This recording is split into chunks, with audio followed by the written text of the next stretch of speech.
Bienvenue dans notre maison d'édition, IA. Découvrez gratuitement des livres audio en français. Pour ne pas manquer nos prochaines vidéos, abonnez-vous à notre chaîne. Homo Deus, une brève histoire de l'avenir, par Yuval Noah Harari, lu par Liam Maloney. Pour améliorer votre expérience de lecture, vous pouvez activer le sous-titrage et ajuster la vitesse de lecture. Le droit au bonheur, le second grand projet à l'ordre du jour de l'humanité sera probablement de trouver la clé du bonheur. Tout au long de l'histoire, nombreux sont les penseurs, prophètes et gens ordinaires qui ont fait du bonheur, plutôt que de la vie, le bien suprême. Dans la Grèce antique, Épicure expliquait qu'adorer les dieux est une perte de temps, qu'il n'y a pas de vie après la mort et que le bonheur est l'unique but de la vie. Dans l'Antiquité, la plupart des citoyens rejetaient l'épicurisme, mais aujourd'hui il est devenu le point de vue par défaut. Le scepticisme à propos de l'au-delà pousse l'humanité à chercher non seulement l'immortalité, mais aussi le bonheur terrestre. Car qui voudrait vivre dans une misère éternelle? Pour Épicure, la poursuite du bonheur était une quête personnelle. Les penseurs modernes, en revanche, ont tendance à y voir un projet collectif. Sans planification de l'État, sans ressources économiques ni recherche scientifique, les individus n'iront pas bien loin dans leur quête du bonheur. Si votre pays est déchiré par la guerre, l'économie en crise et le système de santé inexistant, vous vivrez misérablement. Le bien suprême est « le plus grand bonheur du plus grand nombre », déclara à la fin du XVIIIe siècle le philosophe britannique Jeremy Bentham, avant de conclure qu'accroître le bonheur général était l'unique objectif digne de l'État, du marché et de la communauté scientifique. Les hommes politiques devraient œuvrer pour la paix, les hommes d'affaires encourager la prospérité et les savants étudier la nature, non pas pour la plus grande gloire du roi, du pays ou de Dieu, mais pour que vous et moi puissions jouir d'une vie plus heureuse. Au XIXe et XXe siècle, beaucoup ont rendu un hommage de pure forme à la vision de Bentham, mais les gouvernements, les sociétés et les laboratoires se sont focalisés sur des objectifs plus immédiats et mieux définis. Les pays ont mesuré leur réussite à la taille de leur territoire, à l'augmentation de leur population, à la croissance de leur PIB, non pas au bonheur de leurs citoyens. Des pays industrialisés comme l'Allemagne, la France et le Japon ont mis en place de vastes systèmes d'éducation, de santé et de protection sociale, mais ceux-ci avaient pour vocation de renforcer la nation plutôt que d'assurer le bien-être individuel, ont fondé des écoles pour produire des citoyens doués et obéissants qui serviraient loyalement la nation. À 18 ans, les jeunes devaient être non seulement patriotes, mais aussi alphabétisés, de manière à pouvoir lire les consignes du brigadier et dresser les plans de bataille du lendemain. Ils devaient connaître les mathématiques pour calculer la trajectoire d'un obus ou déchiffrer le code secret utilisé par l'ennemi. Ils avaient besoin de maîtriser suffisamment l'électricité, la mécanique et la médecine pour se servir de la TSF, conduire des chars et venir en aide à leurs camarades blessés. Une fois sortis de l'armée, on attendait d'eux qu'ils servent la nation comme employés de bureau, enseignants et ingénieurs, pour bâtir une économie moderne et payer beaucoup d'impôts. Il en allait de même pour le système de santé. À la fin du XIXe siècle, des pays comme la France, l'Allemagne et le Japon commencèrent à garantir des soins gratuits aux masses. Ils financèrent la vaccination des bébés, des régimes équilibrés pour les enfants et l'éducation physique des adolescents. Ils asséchèrent les marais insalubres, exterminèrent les moustiques et construisirent des réseaux de tout à l'égout. L'objectif n'était pas de rendre les gens heureux, mais la nation plus forte. Le pays avait besoin de soldats et d'ouvriers robustes, de femmes en bonne santé qui donneraient naissance à d'autres soldats et ouvriers, et de fonctionnaires qui seraient au bureau à 8 heures du matin précises au lieu de rester alités, malades, chez eux. Même le système de protection sociale a été initialement organisé dans l'intérêt de la nation plutôt que dans celui des individus nécessiteux. À la fin du XIXe siècle, quand Bismarck se fit le pionnier des pensions de l'État et de la sécurité sociale, son principal objectif était de s'assurer la loyauté des citoyens, plutôt que d'améliorer leur bien-être. On se battait pour son pays à 18 ans, et on payait des impôts à 40 ans parce qu'on comptait sur l'État pour s'occuper de nous à 70 ans. En 1776, les pères fondateurs des États-Unis firent du droit à la poursuite du bonheur un des 3 droits inaliénables de l'homme, avec le droit à la vie et le droit à la liberté. Il importe cependant de noter que la Déclaration d'indépendance américaine garantit le droit à la poursuite du bonheur, non pas le droit au bonheur lui-même. Surtout, Thomas Jefferson ne rendit pas l'État responsable du bonheur de ses citoyens. Il chercha plutôt à limiter le pouvoir de l'État. L'idée était de réserver aux individus une sphère de choix privé, échappant à la supervision de l'État. Si je crois que je serais plus heureux en épousant Jean plutôt que Marie, en habitant San Francisco plutôt que Salt Lake City, en étant barman plutôt que laitier, j'ai le droit de chercher mon bonheur ainsi, et l'État ne doit pas intervenir même si je fais le mauvais choix. Au cours des toutes dernières décennies, cependant, la situation s'est renversée. La vision de Bentham a été prise bien plus au sérieux. Les gens croient de plus en plus que les immenses systèmes mis en place voici plus d'un siècle pour renforcer la nation doivent réellement servir le bonheur et le bien-être des individus. Nous ne sommes pas ici pour servir l'État. C'est à lui de nous servir. Le droit à la poursuite du bonheur, initialement envisagé comme un frein à la puissance de l'État, s'est imperceptiblement métamorphosé en droit au bonheur, comme si les êtres humains avaient le droit naturel d'être heureux, et comme si tout ce qui nous laisse insatisfaits était une violation de nos droits humains fondamentaux, obligeant l'État à intervenir. Au XXe siècle, le PIB par tête a peut-être été l'aune suprême à laquelle évaluer la réussite d'une nation. Dans cette perspective, Singapour, dont chaque citoyen produit en moyenne 56 000 $ de biens et services par an, réussit mieux que le Costa Rica, dont les citoyens ne produisent que 14 000 $ par an. De nos jours, cependant, des penseurs, des hommes politiques et même des économistes appellent à remplacer le PIB par le BIB, le bonheur intérieur brut. Après tout, que demande le peuple? Les gens ne veulent pas produire. Ils veulent être heureux. La production est importante parce qu'elle assure la base matérielle du bonheur. Mais elle est un moyen, non une fin. Toutes les enquêtes le prouvent, les Costa-Ricains ont des niveaux de satisfaction bien supérieurs à ceux des Singapouriens. Préféreriez-vous être un Singapourien très productif mais insatisfait, ou un Costa-Ricain moins productif mais satisfait? Ce genre de logique pourrait bien pousser l'humanité à faire du bonheur son deuxième grand but au XXIe siècle. À première vue, ce pourrait être un projet relativement aisé à accomplir. Si la famine, la peste et la guerre disparaissent, si l'espèce humaine connaît une paix et une prospérité sans précédent, et si l'espérance de vie augmente de manière spectaculaire, tout cela ne manquera pas de rendre les êtres humains heureux, n'est-ce pas? Faux. Quand Épicure définissait le bonheur comme le bien suprême, il prévenait ses disciples qu'il n'est pas facile d'être heureux. Les seules réalisations matérielles ne nous combleront pas longtemps. En vérité, la poursuite aveugle de l'argent, de la renommée et du plaisir nous rendra seulement misérables. Épicure recommandait par exemple de manger et de boire avec modération, et de réfréner ses appétits sexuels. À la longue, une amitié profonde nous épanouira davantage qu'une orgie frénétique. Épicure ébaucha toute une éthique du « fais et ne fais pas » pour guider les hommes sur la voie semée d'embûches du bonheur. Épicure était apparemment sur la voie de quelque chose. Être heureux n'est pas si facile. Malgré les réalisations sans précédent des toutes dernières décennies, il est loin d'être évident que nos contemporains sont sensiblement plus satisfaits que leurs ancêtres du temps jadis.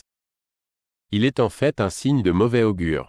Malgré une prospérité, un confort et une sécurité accrus, le taux de suicide dans le monde développé est bien plus élevé que dans les sociétés traditionnelles. Au Pérou, en Haïti, aux Philippines et au Ghana, pays en voie de développement qui souffrent de pauvreté et d'instabilité politique, moins de 5 personnes sur 100 000 se suicident chaque année. Dans des pays riches et calmes comme la Suisse, la France, le Japon et la Nouvelle-Zélande, plus de 10 personnes sur 100 000 se donnent la mort chaque année. En 1985, la Corée du Sud était pauvre, régie par la tradition et soumise à une dictature. Aujourd'hui, la Corée du Sud est une puissance économique de premier plan, ses citoyens comptent parmi les mieux éduqués du monde et jouissent d'un régime démocratique stable et relativement libéral.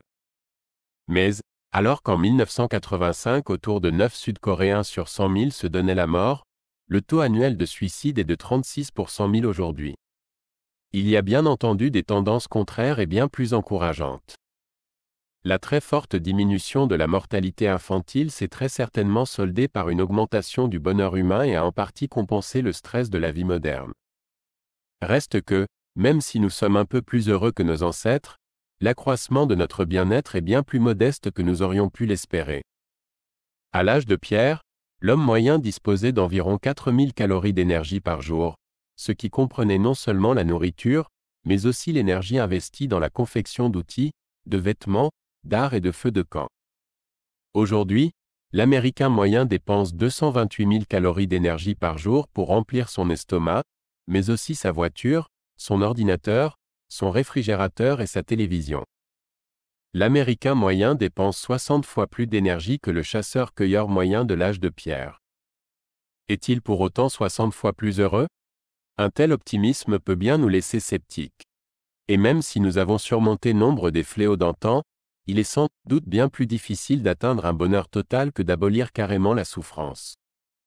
Un morceau de pain suffisait à la joie d'un paysan affamé du Moyen Âge. Comment procurer de la joie à un ingénieur fatigué, surpayé et en surpoids? La seconde moitié du XXe siècle a été un âge d'or pour les États-Unis. Leur victoire dans la Seconde Guerre mondiale, suivie d'une victoire encore plus décisive dans la guerre froide, en a fait la première superpuissance du monde. Entre 1950 et 2000, le PIB américain est passé de 2 à 12 billions de dollars. Le revenu réel par tête a doublé. La toute nouvelle pilule contraceptive a rendu la sexualité plus libérée que jamais. Les femmes, les gays, les Afro-Américains et les autres minorités ont fini par obtenir une plus grosse part du gâteau américain. Une foule de produits bon marché voitures, réfrigérateurs, air conditionné, aspirateurs, lave-vaisselle, machines à laver, téléphones, téléviseurs et ordinateurs ont changé la vie quotidienne, au point de la rendre presque méconnaissable. Des études ont pourtant montré que les niveaux de bien-être subjectifs américains dans les années 1990 sont restés à peu près les mêmes que dans les années 1950. Au Japon, le revenu réel moyen a été multiplié par 5 entre 1958 et 1987, dans l'un des essors économiques les plus rapides de l'histoire. Cette avalanche de richesses, de concert avec une myriade de changements positifs et négatifs, de modes de vie et de relations sociales, a eu étonnamment peu d'impact sur les niveaux de bien-être subjectifs. Dans les années 1990, les Japonais étaient aussi satisfaits, ou insatisfaits, que dans les années 1950. Il semble que notre bonheur se heurte à un mystérieux plafond de verre qui ne lui permet pas de croître, malgré nos réalisations sans précédent. Même si nous fournissions de la nourriture gratuite à tout le monde, soignions toutes les maladies et instaurions la paix dans le monde, cela ne briserait pas nécessairement le plafond de verre. Trouver le vrai bonheur ne sera pas beaucoup plus facile que surmonter la vieillesse et la mort. Le plafond de verre du bonheur s'appuie sur 2 robustes piliers, l'un psychologique, l'autre biologique. Au niveau psychologique, le bonheur dépend des attentes plutôt que de conditions objectives. Ce n'est pas de mener une vie paisible et prospère qui nous procure satisfaction.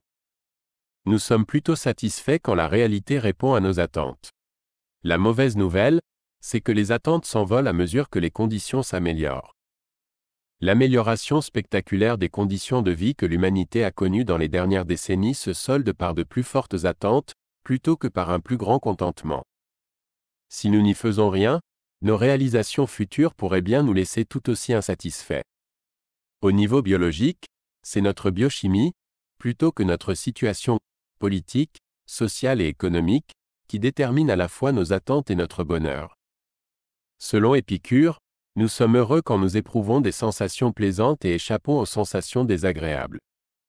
Jeremy Bentham soutenait pareillement que la nature a donné à 2 maîtres, le plaisir et la peine, un empire sur l'homme et que seul détermine tout ce que nous faisons, disons et pensons.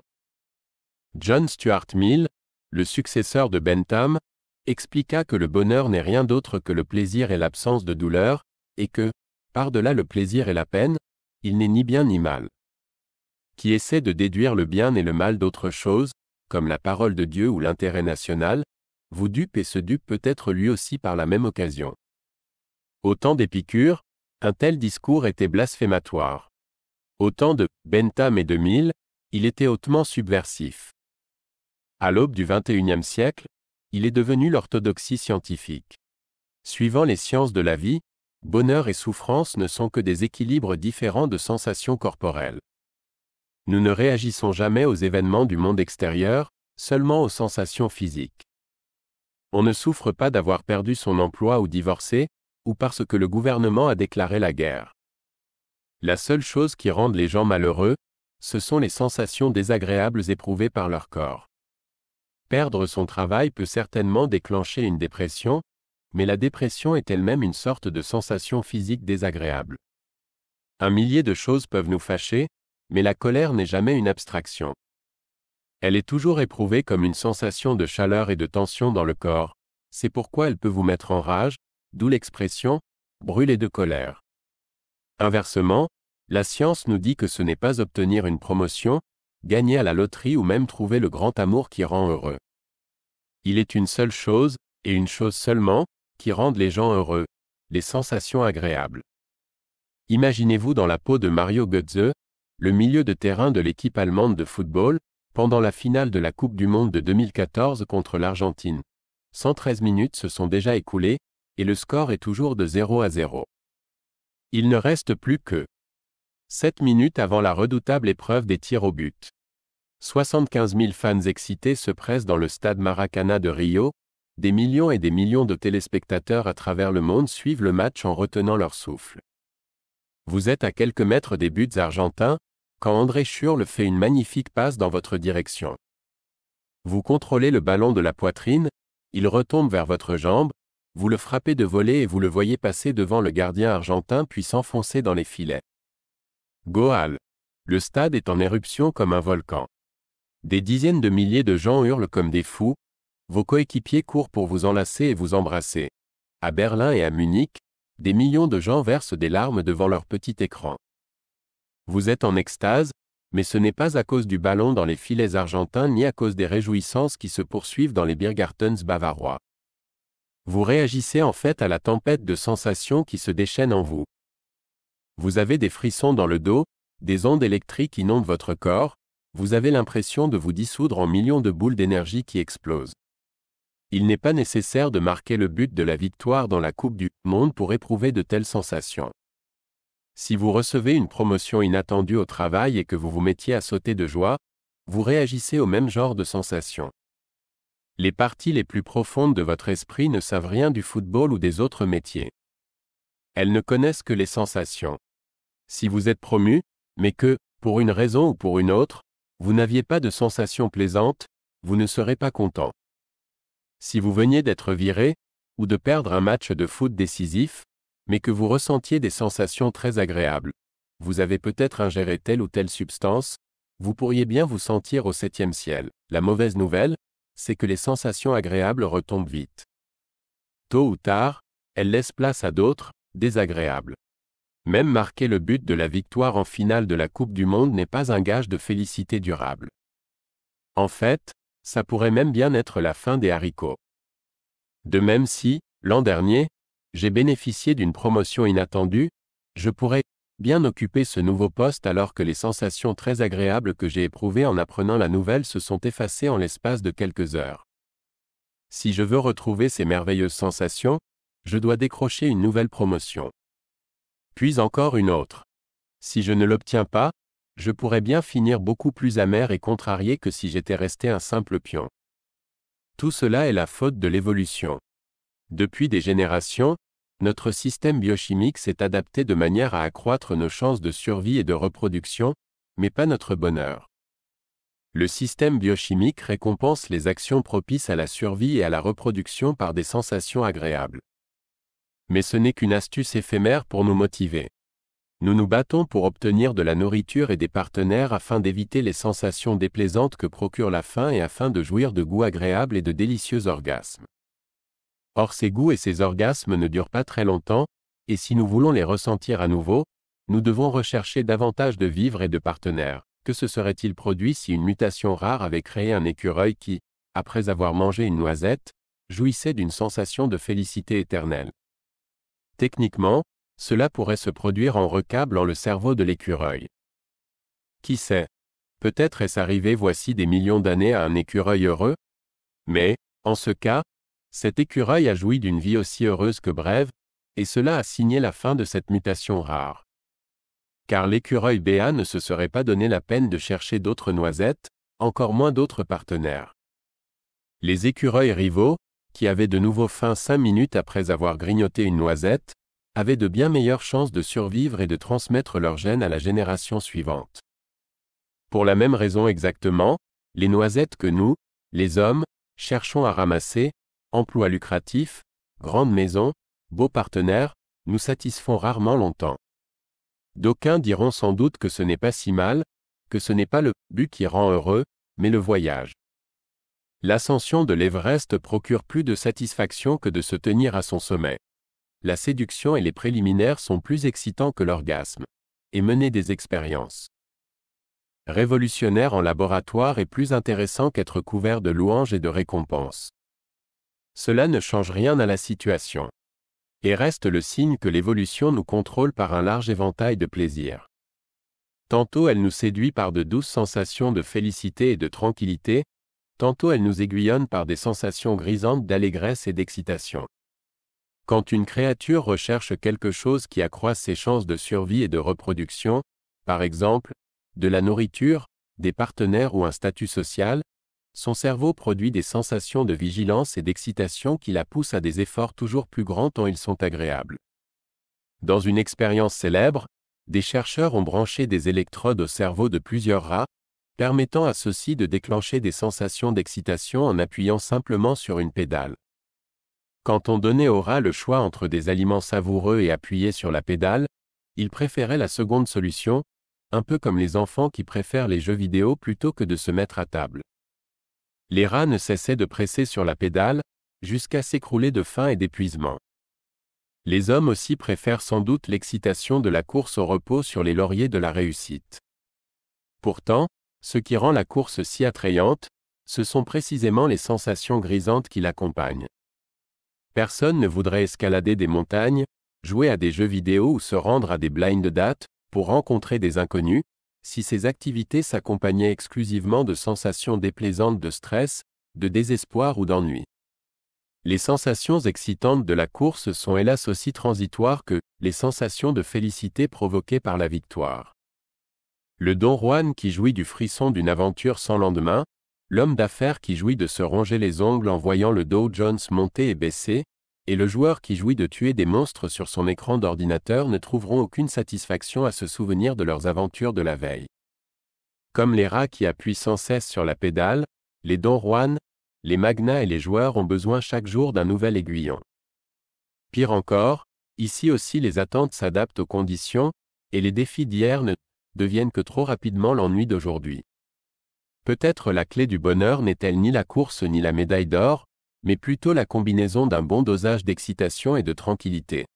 La plupart d'entre nous avons tendance à bondir du stress à l'ennui et inversement pour demeurer aussi insatisfaits de l'un que de l'autre. Si la science a raison et que notre système biochimique détermine notre bonheur, l'unique manière d'assurer une satisfaction durable est de truquer ce système. Oublions la croissance économique, les réformes sociales et les révolutions politiques. Pour élever le niveau général de bonheur, il nous faut manipuler la biochimie humaine. Et c'est exactement ce que nous avons commencé à faire depuis quelques décennies. Voici un demi-siècle, les psychotropes étaient stigmatisés. Ce n'est plus le cas de nos jours. Pour le meilleur ou pour le pire, un pourcentage croissant de la population en prend régulièrement pour soigner des maladies mentales handicapantes, mais aussi affronter des dépressions plus prosaïques et des coups de cafard. Par exemple, un nombre croissant d'écoliers prend des stimulants comme la Ritaline. En 2011, 3,5 millions d'enfants américains prenaient des médicaments pour TDAH, trouble du déficit de l'attention et hyperactivité. Au Royaume-Uni, leur nombre est passé de 92 000 en 1997 à 786 000 en 2012. L'objectif initial était de traiter les troubles de l'attention, mais aujourd'hui des enfants en parfaite santé prennent ce type de médicaments pour améliorer leurs résultats scolaires et être à la hauteur des attentes croissantes des enseignants et des parents. Beaucoup critiquent cette évolution et soutiennent que le problème vient du système éducatif plutôt que des enfants. Si les élèves souffrent de troubles de l'attention, de stress et de mauvaises notes, peut-être devrions-nous blâmer des méthodes pédagogiques surannées, des classes surpeuplées et un rythme de vie anormalement rapide. Peut-être devrions-nous modifier les écoles plutôt que les enfants? Il est intéressant de voir comment les arguments ont évolué. Les querelles autour des méthodes éducatives remontent à des milliers d'années. En Chine ancienne comme dans la Grande-Bretagne victorienne, chacun privilégiait sa méthode et s'opposait avec véhémence à toutes les autres solutions. Jusqu'ici, pourtant, tout le monde s'entendait encore sur un point. Pour améliorer l'éducation, il nous faut changer les écoles. Aujourd'hui, pour la première fois dans l'histoire, certaines personnes au moins pensent qu'il serait plus efficace de modifier la biochimie des élèves. Les armées suivent la même voie. 12% des soldats américains en Irak et 17% des soldats américains en Afghanistan prenaient des somnifères ou des antidépresseurs qui les aidaient à affronter la pression et la détresse de la guerre. La peur, la dépression et les traumatismes ne sont pas causés par les obus, les colis ou les voitures piégées, mais par les hormones, les neurotransmetteurs et les réseaux neuronaux. Deux soldats peuvent se trouver au coude à coude dans une embuscade. L'un se figera de terreur, perdra l'esprit et souffrira de cauchemars des années après les faits. L'autre chargera courageusement et décrochera une médaille. La différence est dans la biochimie des soldats, et si nous trouvons le moyen de la maîtriser, elle produira d'un seul coup des soldats plus heureux et des armées plus efficaces. La poursuite biochimique du bonheur est aussi la cause numéro 1 du crime dans le monde. En 2009, la moitié des détenus des prisons fédérales américaines étaient internés pour des affaires de drogue. 38% des prisonniers italiens étaient condamnés pour des crimes en lien avec des stupéfiants. 55% des détenus du Royaume-Uni disaient avoir commis des crimes en rapport avec la consommation ou le trafic de drogue. Selon un rapport de 2001, 62% des condamnés australiens étaient sous l'empire de la drogue quand ils ont commis le crime qui leur a valu d'être incarcérés. Les gens boivent de l'alcool pour oublier, fument pour se détendre, prennent de la cocaïne ou de la méthamphétamine pour être alertes et sûrs d'eux, tandis que l'ecstasy procure des sensations extatiques, et que le LSD vous envoie retrouver « Lucy in the Sky with Diamonds ». Ce que les uns espèrent trouver en étudiant, en travaillant ou en élevant une famille, d'autres essaient de l'obtenir bien plus facilement par un bon dosage de molécules. C'est une menace existentielle pour l'ordre économique et social, lequel pousse les pays à livrer une guerre obstinée, sanglante et désespérée aux crimes biochimiques. L'État espère réguler la poursuite biochimique du bonheur en séparant les mauvaises manipulations des bonnes. Le principe est clair, les manipulations biochimiques qui renforcent la stabilité politique, l'ordre social et la croissance économique sont autorisées, voire encouragées, par exemple, celles qui calment les enfants hyperactifs à l'école ou poussent les soldats anxieux à engager le combat. Les manipulations qui menacent la stabilité et la croissance sont interdites. Chaque année, cependant, les laboratoires de recherche des universités, des compagnies pharmaceutiques et des organisations criminelles inventent de nouvelles substances. De même, les besoins de l'État et du marché ne cessent de changer. La poursuite biochimique du bonheur s'accélérant, elle refaçonnera la politique, la société et l'économie, et il deviendra toujours plus difficile de la dominer. Les drogues ne sont qu'un début. Dans les labos de recherche, les experts travaillent déjà sur des manières plus sophistiquées de manipuler la biochimie humaine, en envoyant des stimuli directs à des points précis du cerveau ou, par le génie génétique, en manipulant la trame même du corps. Qu'importe la méthode, arriver au bonheur par une manipulation génétique ne sera pas facile, car cela exige de changer les structures fondamentales du vivant. Mais il est vrai qu'il n'a pas été facile de triompher de la famine, des épidémies et de la guerre. Que l'humanité doive investir tant d'efforts dans la poursuite biochimique du bonheur est loin d'être une certitude. D'aucuns diraient que le bonheur, au fond, n'a pas tant d'importance, qu'on a tort de faire de la satisfaction individuelle le but suprême de la société. D'autres admettent que le bonheur est effectivement le bien suprême, tout en contestant la définition biologique du bonheur comme expérience de sensation plaisante. Il y a 2300 ans, Épicure avertit ses disciples. La poursuite immodérée du plaisir pourrait bien les rendre non pas heureux, mais misérables. 2 siècles auparavant, Bouddha avait soutenu une idée encore plus radicale, affirmant que la poursuite des sensations agréables était en fait la racine même de la souffrance. Ces sensations ne sont que des vibrations éphémères et dénuées de sens. Même quand nous en faisons l'expérience, notre réaction n'est pas le contentement, mais le désir de toujours plus. Dès lors, j'ai beau éprouver toujours plus de sensations de félicité ou d'excitation, jamais elles ne me satisferont. Si j'identifie le bonheur à des sensations agréables et fugitives, et désire ardemment en éprouver toujours plus, je n'ai d'autre choix que de les poursuivre constamment. Lorsque je finis par les obtenir, elles disparaissent rapidement. Le simple souvenir des plaisirs passés ne me donnera pas satisfaction et je devrais tout recommencer. Même si je poursuis cette quête des décennies durant, elle ne me vaudra jamais aucune réalisation durable. Bien au contraire, plus je désirerai ces sensations plaisantes, plus je deviendrai angoissé et insatisfait. Pour atteindre le vrai bonheur, les humains doivent ralentir leur quête de sensations agréables, non pas l'accélérer. Cette vision bouddhiste du bonheur a bien des points communs avec la vision biochimique. Toutes deux conviennent que les sensations agréables disparaissent aussi vite qu'elles naissent, et que les gens restent insatisfaits tant qu'ils sont avides de sensations sans pour autant en faire réellement l'expérience. Ce problème admet cependant deux solutions très différentes. La solution biochimique consiste à mettre au point des produits et des traitements qui assureront aux êtres humains un flux sans fin de sensations plaisantes, de sorte qu'ils n'en manquent jamais. La suggestion du Bouddha consistait à réduire notre soif de sensations agréables et à ne pas les laisser dominer nos vies. À l'en croire, nous pouvons exercer nos esprits à observer soigneusement comment toutes nos sensations ne cessent de naître et de mourir. Quand l'esprit apprend à voir nos sensations pour ce qu'elles sont, des vibrations éphémères et dénuées de sens, nous perdons tout intérêt à les poursuivre. Car à quoi bon poursuivre une chose qui disparaît aussi vite qu'elle apparaît? Pour l'heure, l'humanité s'intéresse bien davantage à la solution biochimique. Peu importe ce que disent les moines dans leurs grottes himalayennes ou les philosophes dans leurs tours d'ivoire. Pour le mastodonte capitaliste, le bonheur est plaisir. Point barre. Chaque année qui passe, notre tolérance des sensations désagréables diminue et notre soif de sensations plaisantes augmente. La recherche scientifique et l'activité économique sont l'une et l'autre attelées à cette fin. Chaque année produit son lot de meilleurs analgésiques, de nouveaux parfums de glace, de matelas plus confortables et de jeux plus addictifs sur nos smartphones pour que nous ne connaissions pas un seul instant d'ennui en attendant le bus. Tout cela ne suffit guère, bien entendu. Homo sapiens ne s'est pas adapté au gré de l'évolution pour éprouver un plaisir constant. Si c'est néanmoins ce que cherche l'humanité, les glaces et les jeux pour smartphone ne feront pas l'affaire.